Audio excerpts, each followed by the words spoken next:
Salut, tu sais à quoi je pense? Bien sûr que non. Eh bien, je pense qu'un jour, quelqu'un inventera enfin une machine à remonter le temps. Et l'on pourra tous voyager dans le passé et dans le futur.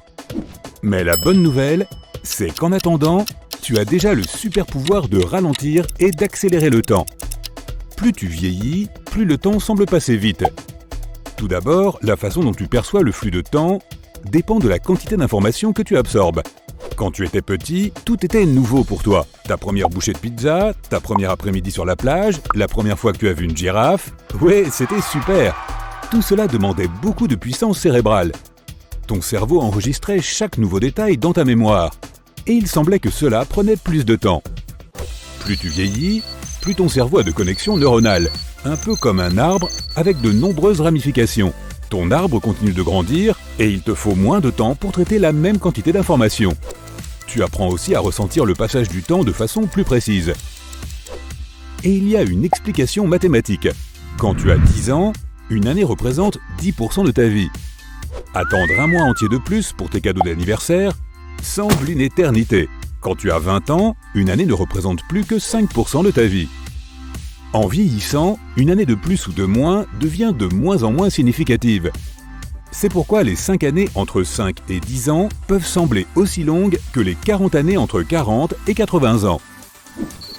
Ton horloge biologique ne s'arrête jamais de tourner. Ton métabolisme, ton rythme cardiaque, ils ralentissent tous avec le temps. Tu respires moins et tu as moins de battements de cœur par minute.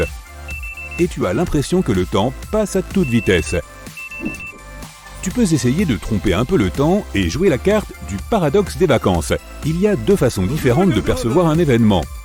Quand il est encore en cours et une fois qu'il est terminé. Lorsque tu es en vacances et que tu découvres et expérimentes de nouvelles choses, le temps semble passer à toute vitesse. Quand tu rentres chez toi, tu as l'impression que cela fait une éternité que tu es parti, alors que ce n'était qu'une petite semaine. Donc si tu essaies de nouvelles choses tous les jours, que tu rencontres de nouvelles personnes ou que tu acquiers constamment de nouvelles compétences, tu vas accélérer le passage du temps, mais l'étirer dans ta mémoire.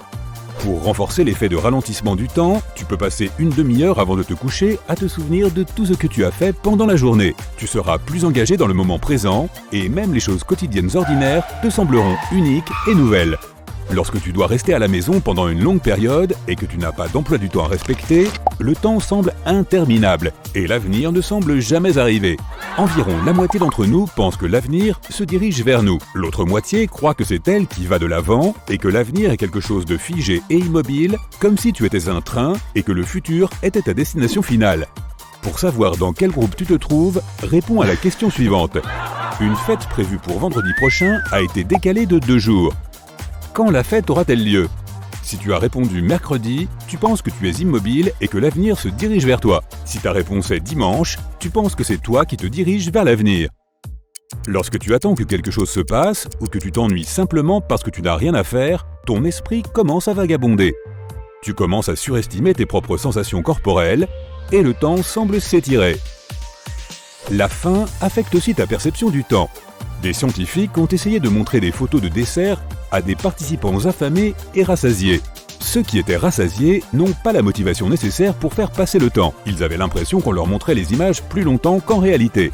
Une autre expérience a prouvé que la nature peut aussi faire en sorte que le temps passe plus lentement pour toi. Les participants qui ont fait une promenade dans la nature ont eu l'impression qu'elle durait plus longtemps que ceux qui ont fait une promenade de même durée en ville. Même regarder des vidéos d'objets naturels impressionnants, comme des chutes d'eau, donne l'illusion que le temps s'est figé. Lorsque tu fais quelque chose que tu aimes, ton esprit est concentré sur ce que tu fais. Tu n'as pas le temps de suivre le passage du temps. Cela fonctionne encore mieux lorsque tu essaies d'atteindre un objectif. Toute cette excitation te donne l'impression que le temps passe vite. Parfois, cela peut te stresser si tu n'arrives pas à comprendre où est passé tout ce temps.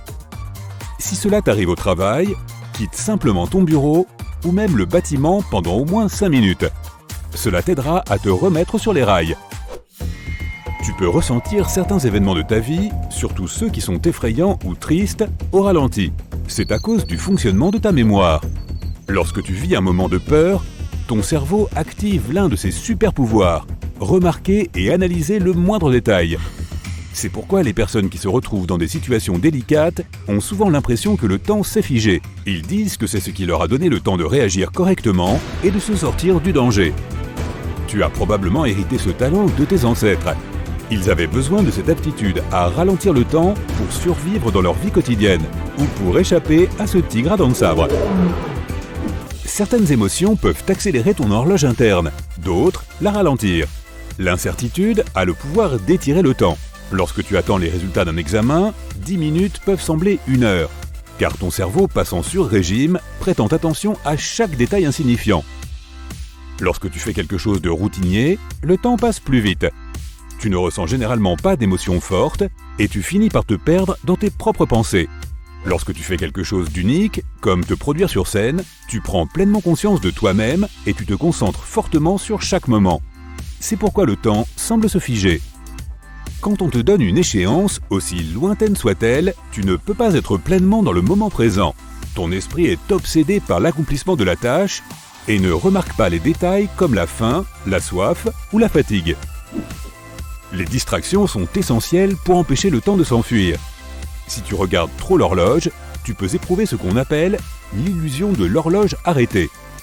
Lorsque tu es occupé à quelque chose et que tu jettes un coup d'œil à une horloge, la trotteuse semble se figer. Puis, le temps redémarre en quelque sorte. Cela se produit parce que lorsque tu déplaces rapidement tes yeux d'un objet à l'autre, il y a une courte pause dans ta vision. Lorsque cela arrive, tu sors de ton mode automatique, tu t'embrouilles et ta notion du temps est bousculée.